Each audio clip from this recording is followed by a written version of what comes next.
जय हिंद सभी को। उम्मीद है आप बेहतर होंगे, अच्छे होंगे, स्वस्थ होंगे। दोस्तों, शिक्षा सेवा चयन आयोग के अध्यक्ष और सदस्यों की सर्च कमेटी करेगी चयन। आप जानते हैं शिक्षा सेवा चयन आयोग के लिए अध्यक्ष और सदस्यों का चयन कौन करेगा? तो इसके चयन के लिए सर्च कमेटी है, यही करेगी। यूपी कैबिनेट की बैठक में नियमावली पर सहमति बनी है।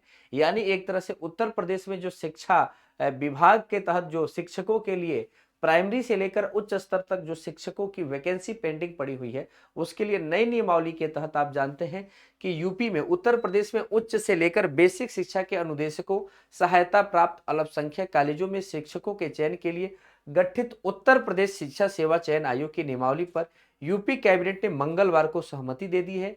इसके तहत आयोग के अध्यक्ष, सदस्य, सचिव, परीक्षा नियंत्रक आदि का चयन होना है। यानी इसके तहत अभी जो उत्तर प्रदेश शिक्षा सेवा चयन आयोग है, इसके अध्यक्ष के लिए सदस्य, सचिव और परीक्षा नियंत्रक आदि का चयन होना है।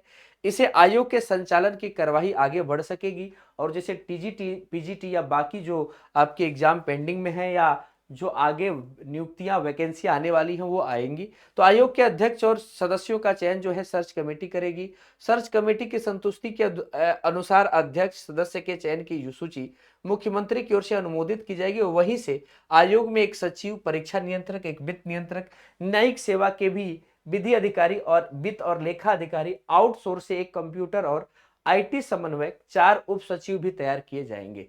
तो ये आपके लिए शिक्षा सेवा चयन आयोग के लिए ये जो ये नियमावली के तहत किन किन पदों पर किन की वैकेंसी आनी है उसके बारे में पूरा डिटेल है। यानी उत्तर प्रदेश में एक तरह से देखा जाए तो नई वैकेंसी इसके बाद ही आने वाली है। यानी अगर हम बात करें ये नवंबर का, आज 29 नवंबर का दिन है, तो अभी हमें लग रहा है कि इस पूरी प्रक्रिया में दिसंबर जाएगा। तो यानी आपके पास कोई भी अगर गुड न्यूज आने की संभावना जो होगी वो जनवरी से फरवरी तक हो सकती है। तो भैया, मैंने एक बात, देखिए, बात स्पष्ट करनी चाहिए, किसी बात को घुमा फिरा के कहने का क्या मतलब है।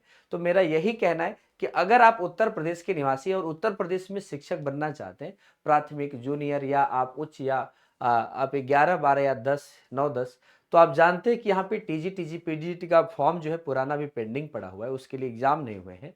तो जाहिर सी बात है उसी के बाद, फॉर्म के बाद ही यहाँ पर शिक्षा सेवा चयन आयोग के तहत सारे जो अलग अलग स्तर थे, बेसिक और उच्च, दोनों को मिश्रित कर दिया गया, मिक्स करके नया शिक्षा सेवा चयन आयोग बना और उसी के तहत वैकेंसी आनी है। यानी अब आपके पास जो टेट आए या सुपर टेट आए प्राइमरी लेवल पर, या इसके अपर लेवल पे भी जो आपके लिए जो कहते हैं जो वैकेंसी आती है, एलटी ग्रेड की है या बहुत सारे तरह की वैकेंसी है, शिक्षकों की सारी वैकेंसियां जो हैं अब इसी तहत होनी है।